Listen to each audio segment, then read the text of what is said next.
Well, hello everyone. Welcome to another live stream on the Survive podcast. And today I'm joined by Dr. John Turner. And today we're going to be discussing Joseph Smith, The Rise and Fall of an American Prophet.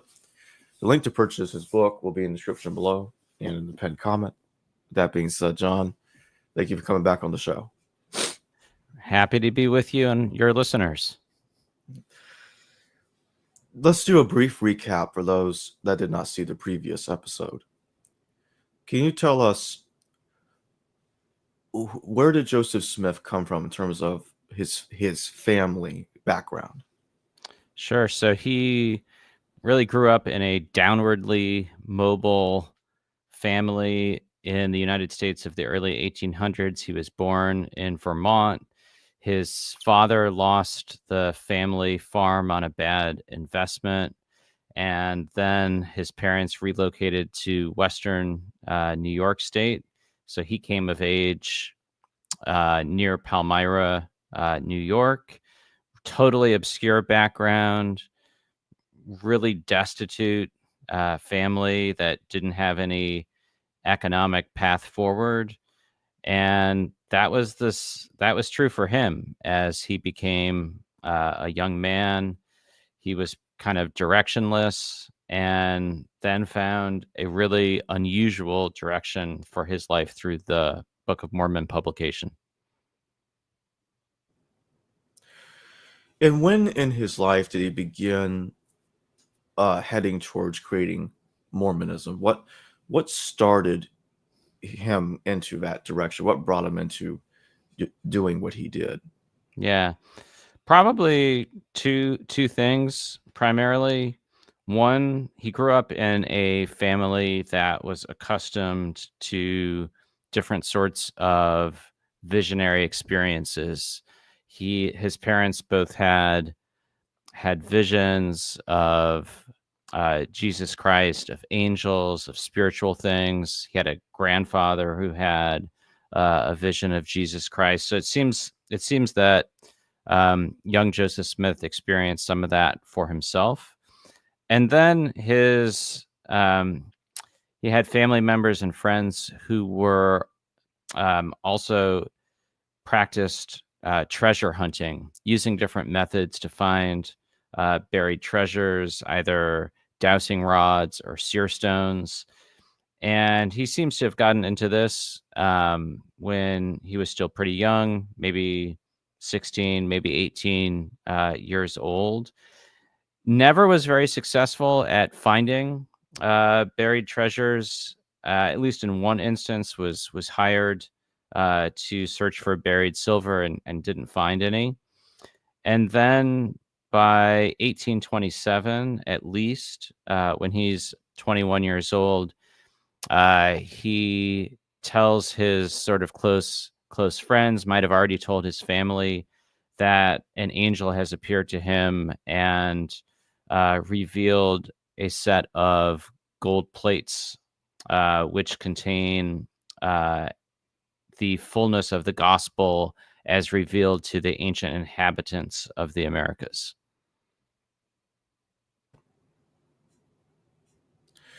What were the reactions of people initially when he started making these claims? Yeah. So there are kind of two different reactions. So he was part of a small group of individuals who used seer stones and other methods to find buried treasures. And some of those people genuinely believed in his ability to do so and even testified to that effect in court later on. So he had friends, and he also had some competitors in the world of treasure seeking who believed what he was saying and either wanted to support him or maybe even wanted to take this purported gold plate treasure away from him. Of course, there were plenty of people who responded with skepticism, who, especially after Joseph reported having retrieved the plates, asked him to show them to them. And especially when Joseph refused to do so, they became, pretty vocal about their skepticism. And how did Joseph Smith take that criticism? That's a good question. So, at first, I think he actually more or less took it in stride. I mean, some of the skeptics were actually people who were somewhat close to him. His father-in-law, for instance, was skeptical and oppositional. I think Joseph, for the most part, kind of stuck to his guns, and maybe he wasn't surprised, at the skepticism. Later on, when people criticize him, either in speeches or in newspapers, he sometimes responds a bit more sharply. If anything, I think he wasn't so much rankled that people didn't believe him. He would get more rankled when they would, refer to him as, like an ignorant knave or something like that, or make fun of him for his background and lack of education. So where did he really start to? Well, let me rephrase. When he looked at when he brought out the claim about the gold tablets, how did he try to dodge trying to show the gold tablets to other people who wanted to see them as for proof, of course?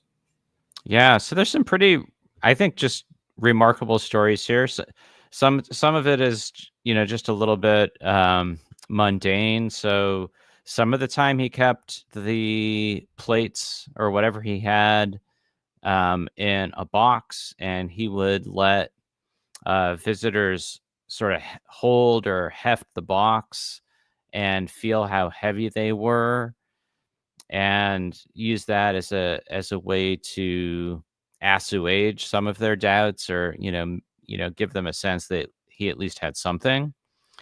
Um, this is what would say is a little bit of a more remarkable story. Apparently, his wife, Emma Smith, he also didn't let her see the plates, but she did feel them underneath a linen cloth, and later reported that, they felt like sort of sheets or leaves of metal, and she could kind of hear them rustling. Apparently, she didn't pull the cloth back and try to have a look for herself. What did Joseph Smith think about the characters in the Book of Genesis, like Adam, Cain, and Abel, and how was his version of them different from the Bible?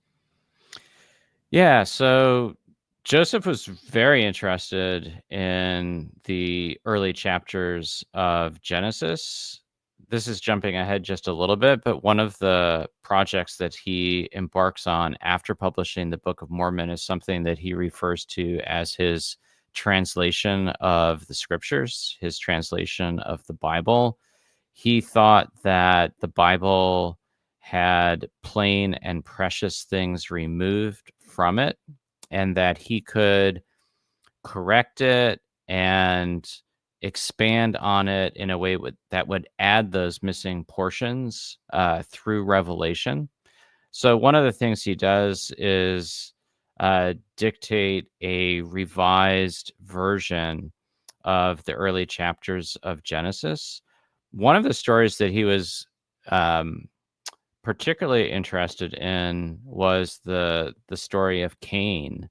And in Joseph's retelling of that story, Cain makes a pact with Satan, and part of that pact is to essentially be part of a secret society of evildoers.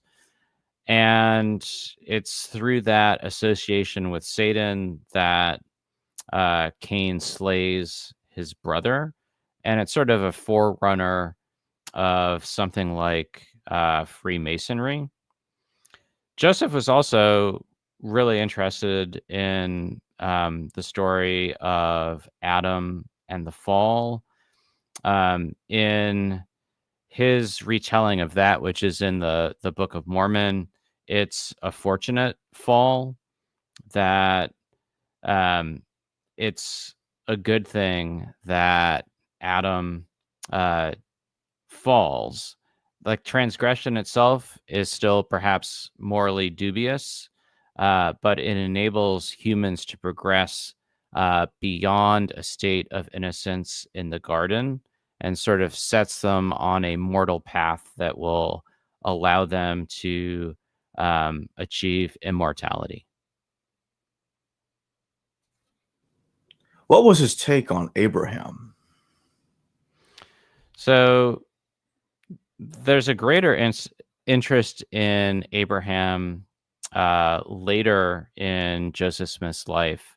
So in the mid 1830s, he actually purchases a couple of mummies and some scrolls that had been excavated in France in the early 1800s, and eventually found their way to northeastern Ohio via a salesman.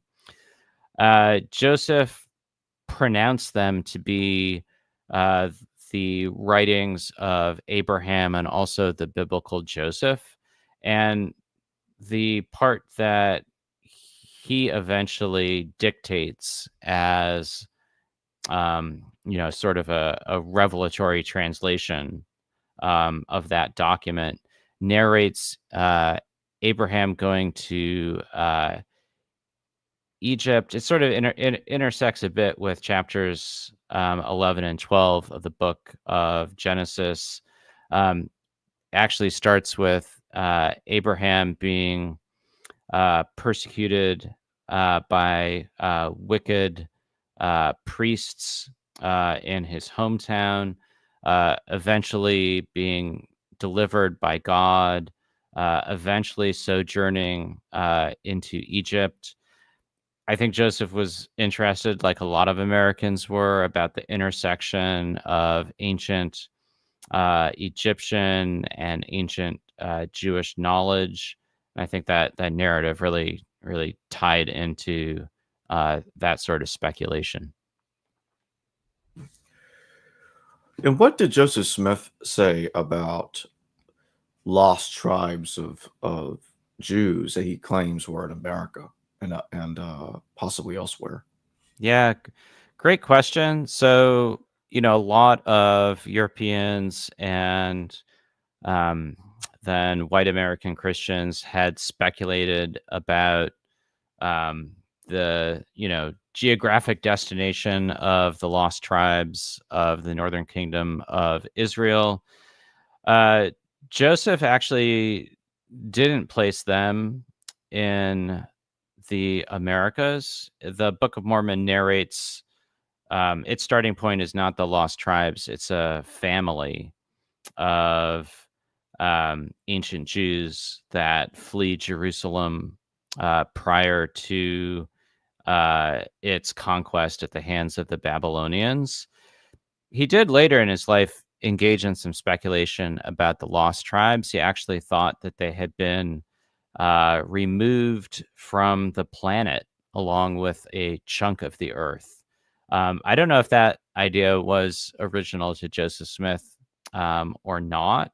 I think he did anticipate that missing chunk and the tribes would eventually be reunited with the earth. And what was his take on Enoch? So yeah, Enoch. Mormons always refer to Enoch. So now my pronunciation always gets messed up. But Joseph was also very interested in the figure of Enoch. He took. I don't know if he had been familiar with Enoch literature beyond the Bible, but at the very least, he was probably aware that Enoch was a significant figure for Freemasons. And Joseph took at least that brief reference to Enoch in Genesis and expanded it into a much larger story about Enoch, who in Joseph's retelling was sort of a traveling evangelist who converted large numbers of people to the proper worship of God, and then gathered them into a city in which they all were of one heart and mind. And then God took not just Enoch into heaven, but the entire city. It was actually became one of Joseph Smith's animating visions. He wanted to create a people who were as united as those in the city of Enoch, and who would form a new Jerusalem on the American frontier, to which Jesus Christ would return. And what did he think about Moses? Yeah, so a couple of things come to mind. I think, first of all, I'd just say all of these biblical figures were, in a way, precedents and models for Joseph Smith, and were parts of his own self-conception. He wanted to pattern his life after them, if you will. In his expansion of Genesis, he actually begins with a story about Moses being taken up by God into the heavens, and being given a vision of all of the worlds that exist in the universe.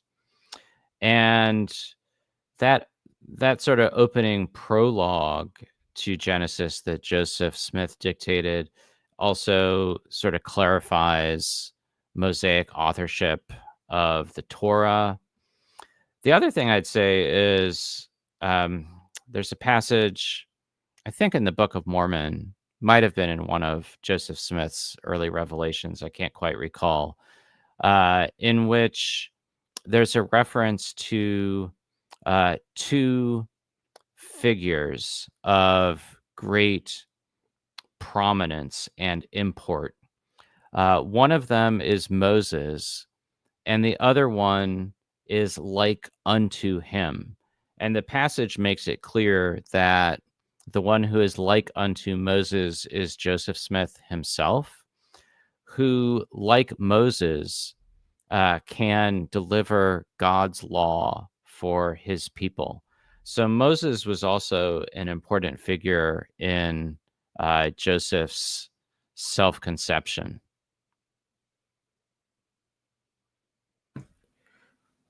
And what was Joseph Smith's view on the second coming of Jesus? What did he think about it? Yeah. So he thought it was imminent, especially at first. So one of the things that Joseph Smith began doing in the late 1820s was dictating revelations. So messages that were usually in the words of Jesus Christ, that sort of guided at first this sort of fledgling movement, and then guided what became the church that Joseph Smith organized. So essentially, revelatory commandments. A lot of those early revelations around late 1820s, early 1830s, they talk about the return of Jesus Christ as very imminent. There's going to be terrible judgment on the earth, and Christ's true followers need to take shelter from that coming storm, and they're to take shelter in this new city of Jerusalem that Joseph identifies as in a particular place in western Missouri. Once a few years pass, and especially after his followers get expelled from that county in western Missouri, that sort of timetable for the second coming begins to slow down. And by the mid 1830s, Joseph is talking about the second coming as perhaps occurring within 40 years or so, but it becomes much less imminent.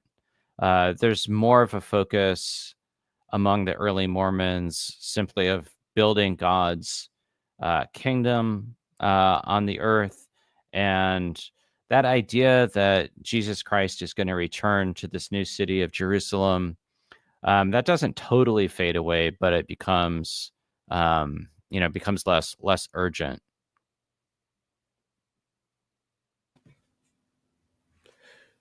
What did Joseph Smith think about hell? What was his take on that? Sure. Great question. He,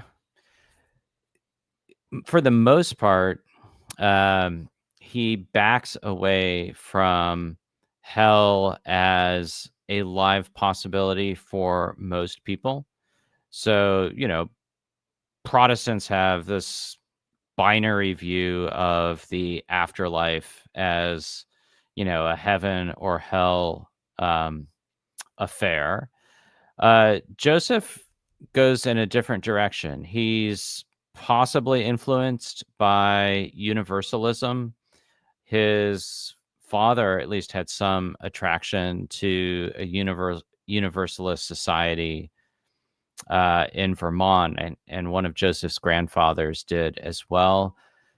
The Book of Mormon seems to reject universalism as a morally dangerous idea, but Joseph also did not like the idea of consigning a vast portion of humanity to hell. In 1832, he dictated a revelation, which he described as the result of a vision, and it outlined 3 degrees or kingdoms of heavenly glory, patterned after the sun, moon, and the stars, taking some inspiration from one of Paul's letters in the New Testament. So in that visionary revelation, Joseph states that only a small number of sons of perdition will be damned. And those are for individuals who apostatize from the true church. So it does function as a warning to church members. And I think also murderers, those who shed innocent blood. But it's a much more restricted hell and a sort of a tiered or multiple heavens view of salvation. And speaking of the heavens, what did Joseph Smith think about the afterlife? What would happen to someone after they died? Yeah. So also a good question. And as the prior answer suggested, Joseph's views on this subject were complex. They also evolved quite a bit over the course of his life. So in the early 1830s, he has this vision of 3 different kingdoms of heavenly glory.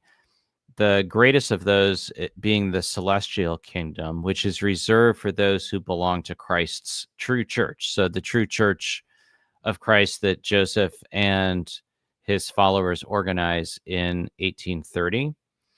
Toward the end of his life, Joseph also talks about different tiers of glory within that celestial kingdom. And the sort of highest level of eternal glory, Joseph begins describing as exaltation unto godhood, becoming like God, or becoming a king and priest unto God, or becoming a god.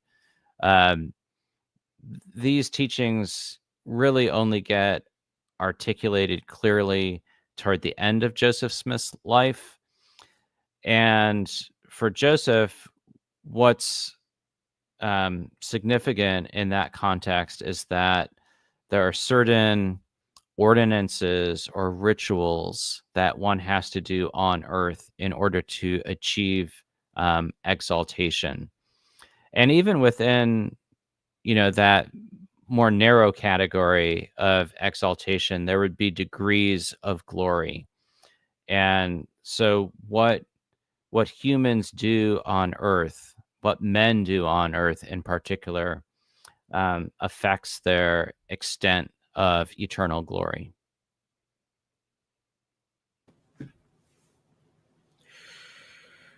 And what made him think that? What was his reasoning for saying that a man can have multiple wives? Sure.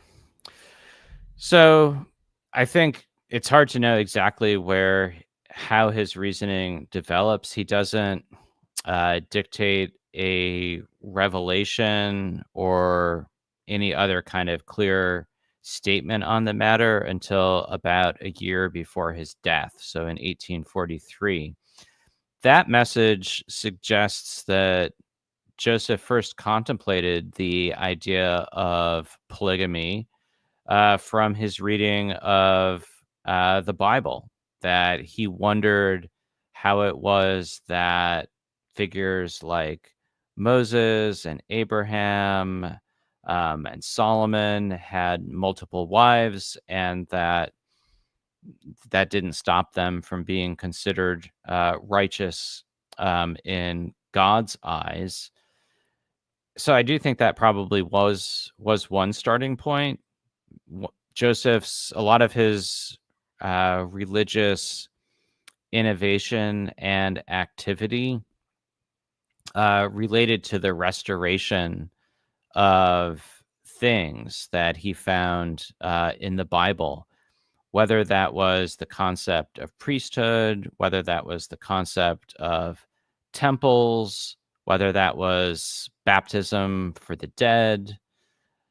He wanted to restore practices that he found. And so it may be that when he read about polygamy in the Bible, he may have also contemplated whether that should be restored. The revelation that he dictates on the subject starts with him asking that question of God. It's also possible that, there are other factors. So by the mid 1830s, he is telling his followers that marriage can persist for eternity. So he's interested in the idea of eternal marriage a number of years before he seems to have introduced polygamy. I think it's certainly also possible that sexual desire played a role. Joseph began taking plural wives, being sealed in marriage to other women in 1841. So it's just the last 3 years of his life, but he pursued it assiduously or recklessly. He was sealed to around 30 women in marriage over the last 3 years of his life. And at some point, Joseph, although he doesn't articulate this clearly, it seems pretty clear that he connected or made a connection between the extent of one's family on earth, specifically the number of one's wives, and then presumably eventually the amount of one's progeny, to the extent of one's eternal glory and exaltation. I guess one other thing I'd add is that while I don't see any reason that sexual desire wouldn't have played a role, and while it does seem that at least a number of the marriages were consummated, sex certainly doesn't seem to have been the only purpose. The polygamous marriages, none of them resulted in children. So it's unlikely that Joseph, is having just a wild amount of sex with his plural wives.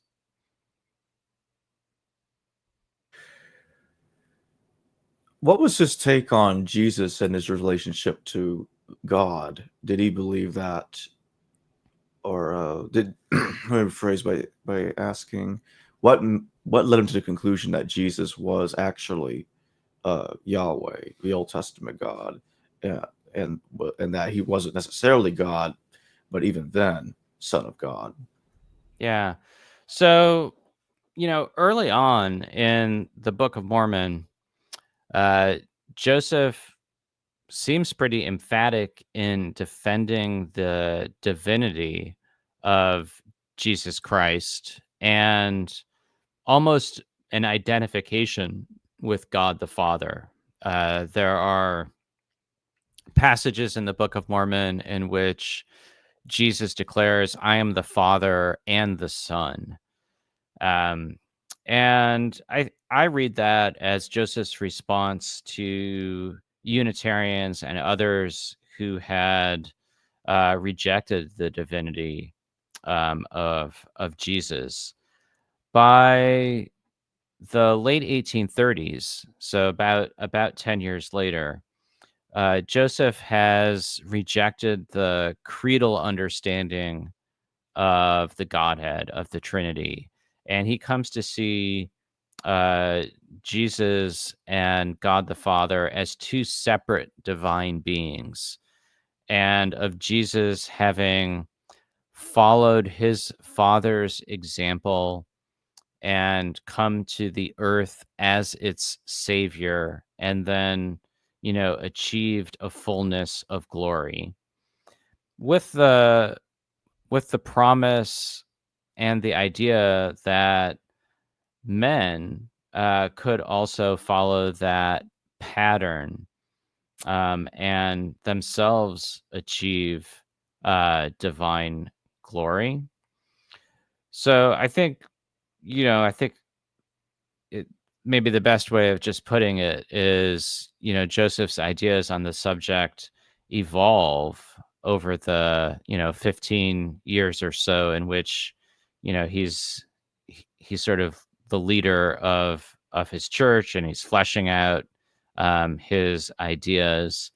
The Going forward, Mormons do tend to see, um, this is not necessarily systematic within the church, but they do tend to see um, the Lord, or YHWH of the Old Testament as referring to Jesus Christ. That wasn't terribly uncommon in Protestant circles in the 17th and 18th century. So it's not entirely surprising that Joseph Smith ran with that idea. So, what led to Joseph Smith getting into trouble with the law? He was kind of in trouble with the law constantly for various things. Sometimes because of things he did, sometimes just because of opposition from people who didn't like him or his church. He's actually on trial when he's 20 years old for his claim to be able to locate buried treasures using a seer stone. He's brought before a judge in southern New York State. Seems like the judge just kind of tells him to leave town, and it's not really worth convicting and fining him of that. He endures a couple of similar trials a few years later. Um, as things move along, one reason he's often in trouble legally is because of debt. He accrues a lot of debt, sort of on behalf of the church, sometimes for building projects or real estate, and as a way of harassing him or simply getting those debts paid. He has people who sue him, and he often finds himself in court for that. He's also in court in Ohio in relation to an unchartered bank that he helps establish. Then toward the end, very end of his life, things get a lot more serious. He has some serious and determined political opponents in Western Illinois. And then also when Joseph expands the practice of polygamy in Nauvoo, Illinois, there's a cadre of dissenters within the church. And Joseph finds himself very much at odds with these men. Sometimes they sue him for slander. One brings a suit against him, accusing him of fornication. Eventually, these dissenters begin publishing a newspaper that outlines all of their complaints against Joseph Smith.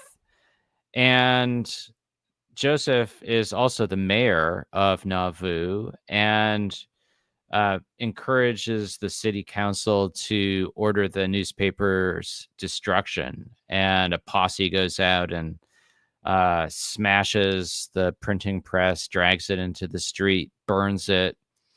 For that, Joseph is charged with rioting. And that's actually what leads to his imprisonment in Carthage, Illinois in June of 1844.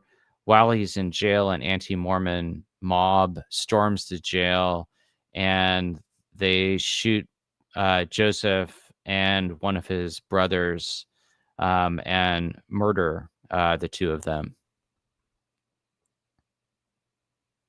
How did the Mormons take his death in the days that followed?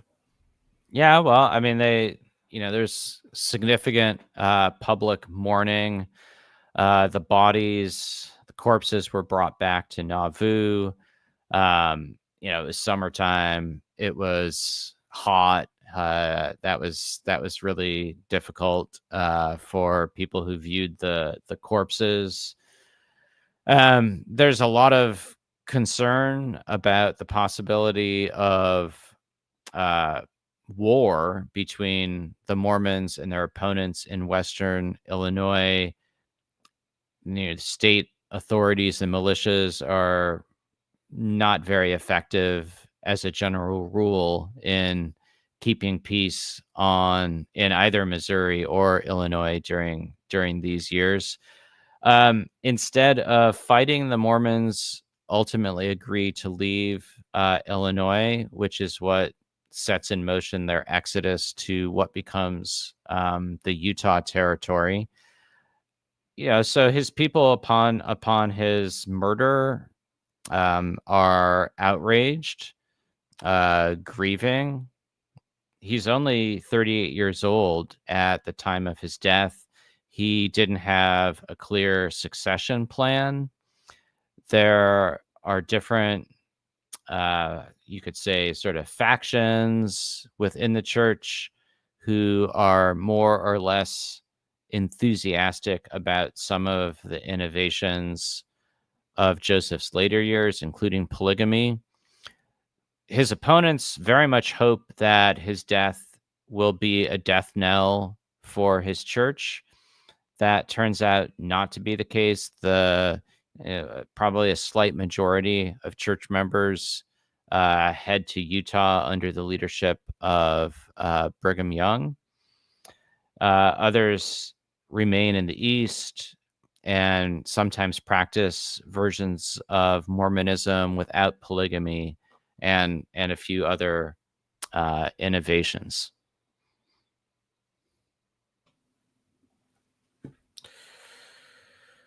What did they think about Joseph Smith in terms of the second coming? In terms of Joseph's own connection to the second coming? Yes. So one of the ideas that I think originates with Joseph himself is that and this connects to his understanding of priesthood authorities. Joseph teaches that he in particular, but also other high-ranking church leaders hold the keys of authority to bind and to seal things on earth that will persist for eternity. There's an expectation that when Jesus Christ returns, he will meet essentially those who have held the keys of the priesthood across time, beginning with Adam, stretching down to Joseph Smith and his associates. Essentially, that they will be there to meet their returning king and to reign with him on the earth.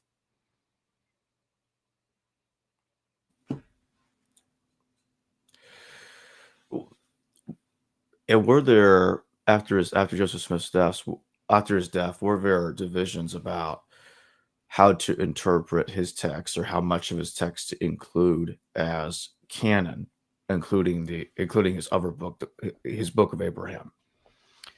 Yeah. So among those Mormons, among those church members who go west with Brigham Young, I wouldn't say there's a whole lot of controversy in that respect. I think it's useful to remember that it's still a really young religious movement.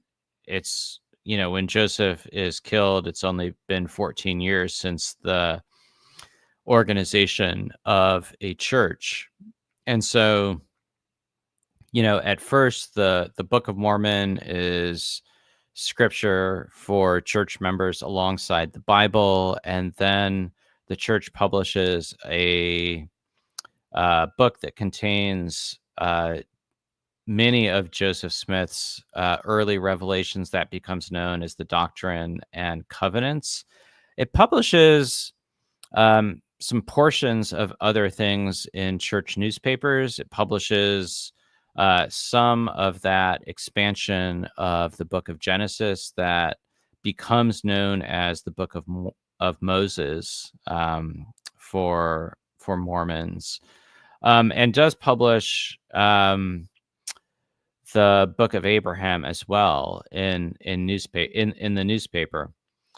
Those aren't brought together in a collection of scripture until later in the 19th century. I can't remember the exact date. Eventually, they're brought together in something that Latter-day Saints call the Pearl of Great Price, sort of a miscellaneous collection of extra scripture. One thing that I think is interesting is that Joseph did dictate some revelations that weren't published during his lifetime. And over the years, in church archives or elsewhere, some of those have been found. And I think they're, they sort of possess an ambiguous status. They're generally not well known within the church. But for those who understand Joseph Smith as a revelator, there's sort of additional texts to consider. Those church members who stayed in the East ultimately reorganize. Many of them reorganize a church that's led by one of Joseph Smith's sons, known as Joseph Smith III or Young Joseph. And they also have their own set of commandments that doesn't include, for instance, Joseph's revelation on marriage. And I don't think they ever publish something akin to the Pearl of Great Price that contains the Book of Abraham. The church members who joined that movement, which today is known as Community of Christ, they were much more attracted to the church as Joseph had led it in the 1830s before some of the innovations that characterized his last few years.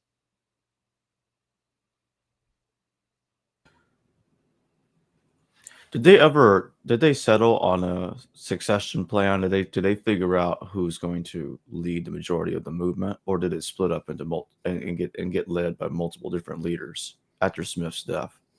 Yeah, so there was a lot of fragmentation. So Joseph he hadn't clearly designated a successor. Um, in later years, a number of people claim that he did, but at the very least, he didn't make that publicly clear or leave a text behind designating a successor or anything like that. So there's a bit of a power struggle.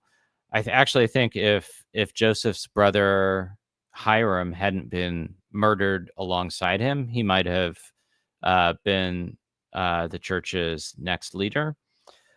But so yeah, there was a significant power vacuum.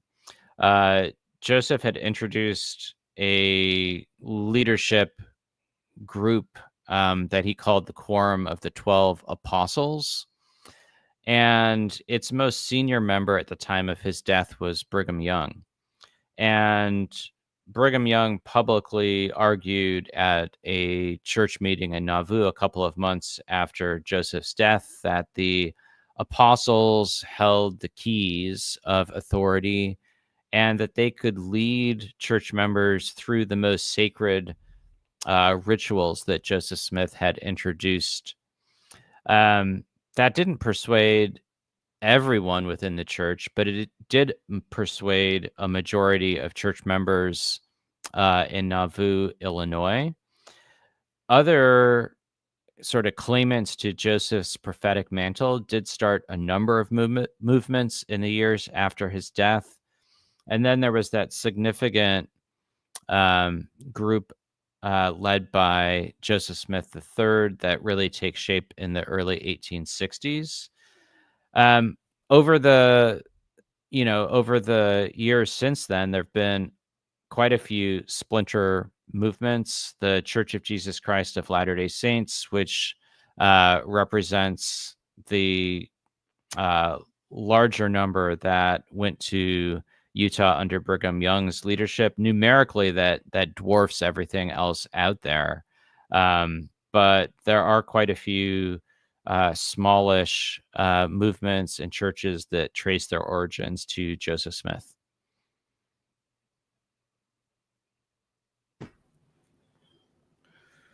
And what would you say are the top major differences that came to exist from his beliefs from that of the Bible that he does outline from his alleged revelations?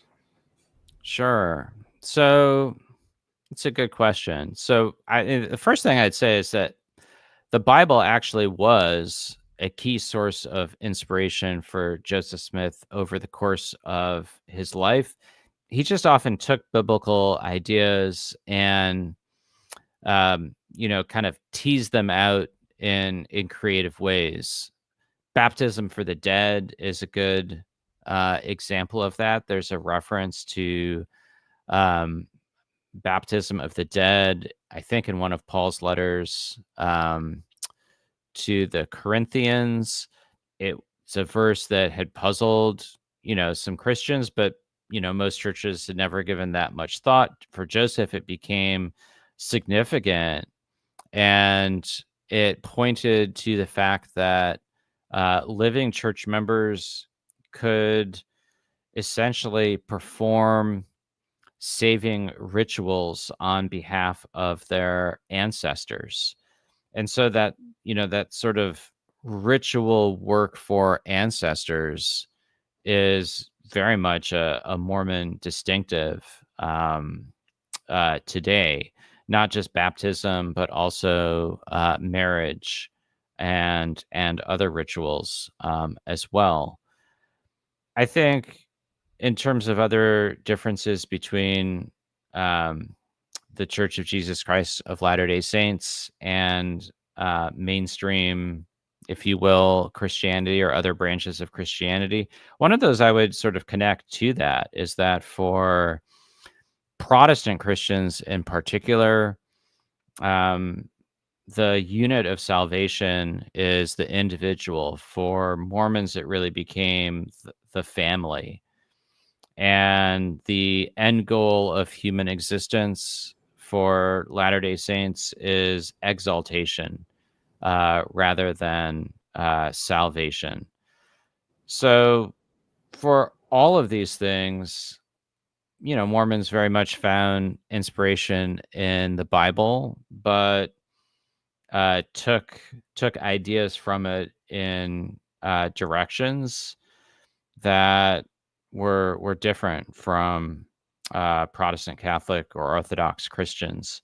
The other thing I'd say in relation to that is that divergence was more pronounced in the 19th century than it is today. Over the last 100 years, the church has placed a greater emphasis on the figure of Jesus Christ. Mormons, have really not appreciated being told that they're not Christians. And so they've kind of made, sort of Christocentric piety, very much front and center within the church.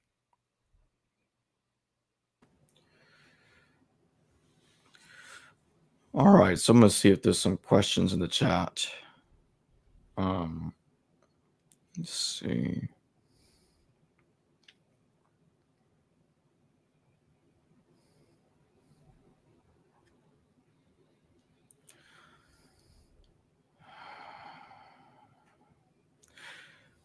Melissa Wickersham, thank you for your question. Did Joseph Smith believe in what was his newly created religion said? That's a great question. So that gets to sort of, was Joseph a sincere believer in what he taught, or, did he, if he started perhaps by, making up the story of the golden plates, or, some sort of subterfuge, was he just insincere? I think it's kind of hard to tease out sincerity and insincerity as a historian. I do think that Joseph didn't have golden plates, knew he didn't have golden plates, and knowingly engaged in some acts of deception at the start.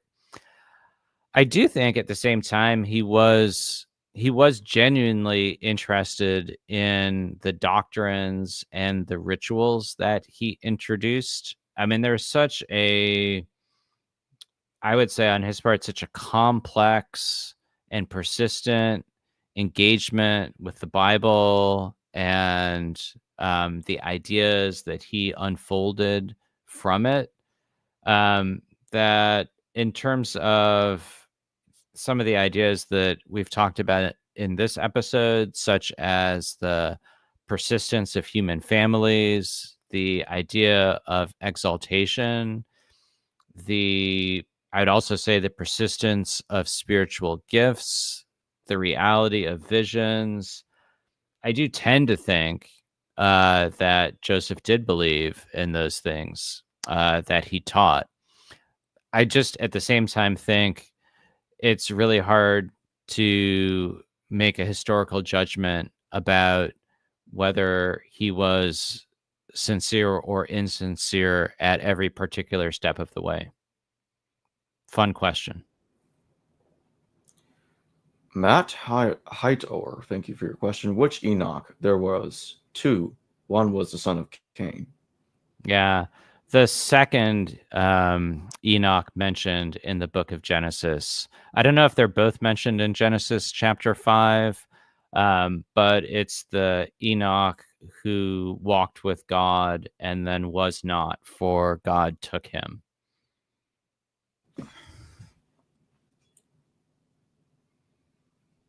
Let's see if we can, if we have another question here.